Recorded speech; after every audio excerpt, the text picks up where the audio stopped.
ಬೆಂಗಳೂರಿನಲ್ಲಿ ಜೀವ ಜಲಕ್ಕೆ ಹಾಹಾಕಾರ ಎಷ್ಟು ವಿಪರೀತಕ್ಕೆ ಹೋಗಿದೆ ಅಂತಂದರೆ ಹನಿ ಹನಿ ನೀರಿಗೂ ಕೂಡ ತತ್ವಾರ ಶುರುವಾಗಿದೆ. ಈ ಒಂದು ಬೇಡಿಕೆ ಇತ್ತು, ಟ್ಯಾಂಕರ್ಗಳಿಗೆ ದರವನ್ನು ನಿಗದಿ ಮಾಡಿ ಇದೇ ಟೈಮಲ್ಲಿ ವಿಪರೀತವಾಗಿ ಸುಲಿಗೆ ಮಾಡ್ತಾರೆ ಅಂತ ಕೊನೆಗೂ ಕೂಡ ಟ್ಯಾಂಕರ್ಗಳಿಗೆ ದರ ನಿಗದಿ ಮಾಡಿ ಸರ್ಕಾರ ಆದೇಶವನ್ನು ಹೊರಡಿಸಿದೆ.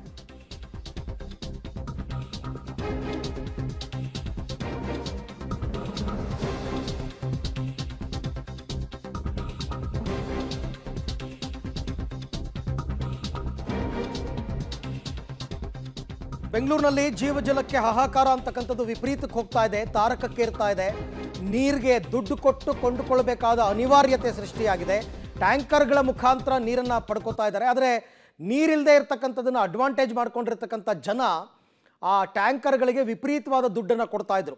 ಟ್ಯಾಂಕರ್ಗಳಿಗೆ ದರ ನಿಗದಿ ಮಾಡಿ ಅಂತಕ್ಕಂಥ ಒಂದು ಬೇಡಿಕೆ ಕೂಡ ಇತ್ತು. ಹಾಗಾಗಿ ಈಗ ಟ್ಯಾಂಕರ್ಗಳಿಗೆ ದರವನ್ನು ನಿಗದಿ ಮಾಡಿ ಸರ್ಕಾರ ಆದೇಶವನ್ನು ಹೊರಡಿಸಿದೆ.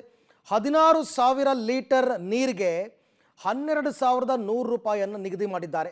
23,000 ಲೀಟರ್ ನೀರಿಗೆ 15,400 ರೂಪಾಯಿ ಮತ್ತು 30,000 ಲೀಟರ್ ನೀರಿನ ಟ್ಯಾಂಕರ್ಗೆ 17,900 ರೂಪಾಯಿ ದರವನ್ನು ನಿಗದಿ ಮಾಡಿದ್ದಾರೆ. ಈ ದರವನ್ನೇ ಪ್ರತಿಯೊಬ್ಬರು ಕೂಡ ಪಡಿಬೇಕು, ಪ್ರತಿಯೊಬ್ಬರು ಕೂಡ ಕೊಡಬೇಕು. ದೊಡ್ಡ ದೊಡ್ಡ ಅಪಾರ್ಟ್ಮೆಂಟ್ಗಳಿಗೆ ನೀರಿನ ಟ್ಯಾಂಕರ್ ಮುಖಾಂತರ ನೀರನ್ನು ಪಡ್ಕೋತಾ ಇದ್ದಾರೆ. ಅವರು ಎಷ್ಟು ಪ್ರಮಾಣದ ದುಡ್ಡನ್ನು ಕೊಡಬೇಕಾಗುತ್ತೆ ಅನ್ನೋದು ನೀರಿನ ಪ್ರಮಾಣದ ಮೇಲೆ ಡಿಪೆಂಡ್ ಆಗಿರುತ್ತೆ. 16,000 ಲೀಟರ್ ಟ್ಯಾಂಕರ್ ಇದೆ, 23,000 ಲೀಟರ್ ಟ್ಯಾಂಕರ್ ಇದೆ, 30,000 ಲೀಟರ್ ಟ್ಯಾಂಕರ್ ಇದೆ. ಒಂದೊಂದಕ್ಕೆ ಒಂದೊಂದು ದರವನ್ನು ನಿಗದಿ ಮಾಡಿ ಈಗ ರಾಜ್ಯ ಸರ್ಕಾರ ಆದೇಶವನ್ನು ಹೊರಡಿಸಿದೆ. ಇದರ ಜೊತೆಗೆ ಇನ್ನೂ ಒಂದು ಬೇಡಿಕೆ ಇತ್ತು. ಈ ಚಿಕ್ಕ ಚಿಕ್ಕ ಟ್ಯಾಂಕರ್ಗಳು ಬರ್ತವೆ ಮನೆಗಳಿಗೆ ನೀರನ್ನು ಹಾಕಿಸ್ಕೊಳ್ಳೋದಕ್ಕೆ, ಅವುಗಳಿಗೂ ಕೂಡ ದರವನ್ನು ನಿಗದಿ ಮಾಡಿದಿದ್ರೆ ಮಧ್ಯಮ ಮತ್ತು ಬಡ ಜನರಿಗೆ ಸ್ವಲ್ಪ ಅನುಕೂಲ ಆಗ್ತಾ ಇತ್ತು. ಅಪಾರ್ಟ್ಮೆಂಟ್ ಅಂದರೆ 100-150 ಮನೆಗಳಿರ್ತವೆ. ಅಂಥ ಮನೆಗಳಿಗೆ, ಅಂಥ ಅಪಾರ್ಟ್ಮೆಂಟ್ಗಳಿಗೆ ದೊಡ್ಡ ಪ್ರಮಾಣದ ಟ್ಯಾಂಕರ್ಗಳೇ ಬೇಕಾಗುತ್ತೆ. 23,000 30,000 ಲೀಟರ್ ನೀರು ಬೇಕಾಗುತ್ತೆ. ಅವರೆಲ್ಲರೂ ದುಡ್ಡು ಕಲೆಕ್ಟ್ ಮಾಡಿಬಿಟ್ಟು ಒಟ್ಟಿಗೆ ಕೊಡ್ಬೋದು. ಬಟ್ ಈ ಚಿಕ್ಕ ಪುಟ್ಟ ಮನೆಗಳಿಗೆ, ಸಂಪ್ಗಳಿಗೆ ನೀರನ್ನು ಹಾಕಿಸ್ಕೋತಾರಲ್ಲ, ಅವ್ರು ಏನು ಮಾಡಬೇಕು? ಅವ್ರಿಗೂ ಕೂಡ ದರ ನಿಗದಿ ಆಗಬೇಕಾಗಿತ್ತು ಸಣ್ಣ ಟ್ಯಾಂಕರ್ಗಳಿಗೆ. ಬಟ್ ಅದ್ರ ಬಗ್ಗೆ ಏನು ಕ್ಲಾರಿಟಿ ಇಲ್ಲ ಇಲ್ಲಿ ತನಕ.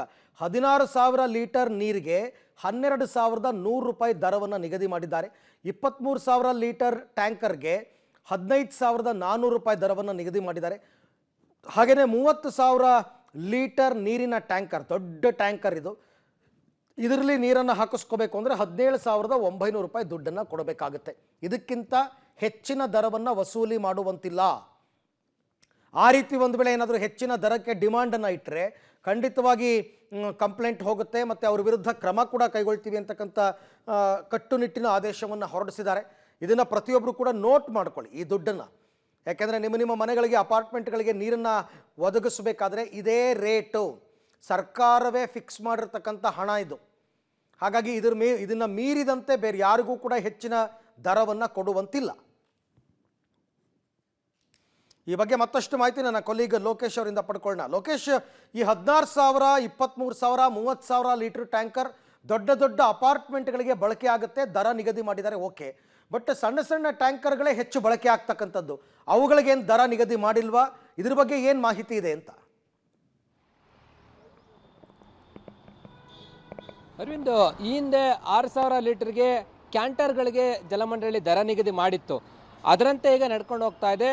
6,000 ಲೀಟರ್ಗೆ 600 ರೂಪಾಯಿ ಮತ್ತು 800 ರೂಪಾಯಿ, 1,000 ಈ ರೀತಿಯಾಗಿ ಈ ಹಿಂದೆ ದರ ನಿಗದಿ ಮಾಡಿತ್ತು. ಅದು ಗಲ್ಲಿಗಳಿಗೆ ಮತ್ತು ಈ ರೀತಿ ಸ್ಲಮ್ಗಳು ಮತ್ತು ಬೇರೆ ಬೇರೆ ಏರಿಯಾಗಳಿಗೆ ಹೋಗ್ತಕ್ಕಂಥ ಕ್ಯಾಂಟರ್ಗಳಿಗೆ ದರವನ್ನು ನಿಗದಿ ಮಾಡಿತ್ತು. ಇದು ಅಪಾರ್ಟ್ಮೆಂಟು ಮತ್ತು ವಾಣಿಜ್ಯ ಚಟುವಟಿಕೆಗಳು ನಡೆಸ್ತಕ್ಕಂಥ ಸಂಸ್ಥೆಗಳು ಕುಡಿಯೋ ನೀರಿನ ಅವಶ್ಯಕತೆ ಇದೆ, ಅವ್ರಿಗೆ ಹೆಚ್ಚು ಅವಶ್ಯಕತೆ ಇರೋದ್ರಿಂದ ಹೆಚ್ಚಿನ ದರವನ್ನು ಕೇಳ್ತಾ ಇದ್ರು ಮಲ್ಟಿ ಆಕ್ಸಲ್ ಟ್ಯಾಂಕರ್ಗಳ ಮೂಲಕ. ಹಾಗಾಗಿ ಅದಕ್ಕೊಂದು ದರ ನಿಗದಿ ಮಾಡಬೇಕು ಅಂತೇಳಿ ಒಂದು ಫಿಕ್ಸ್ ಮಾಡ್ಕೊಂಡಿದ್ರು. ಇವತ್ತು ದರ ನಿಗದಿಯನ್ನು ಮಾಡ್ಕೊಂಡಿರುವಂಥದ್ದು 12,000 ಲೀಟರ್ಗೆ 16,000 ರೂಪಾಯಿಗೆ, 15,000 ಲೀಟರ್ಗೆ 18,000 ಈ ರೀತಿಯಾಗಿ ದರವನ್ನು ನಿಗದಿ ಮಾಡಿದರೆ ಇದಕ್ಕಿಂತ ಹೆಚ್ಚಿನದಾಗಿ ವಸೂಲಿ ಮಾಡೋವಂತಿಲ್ಲ.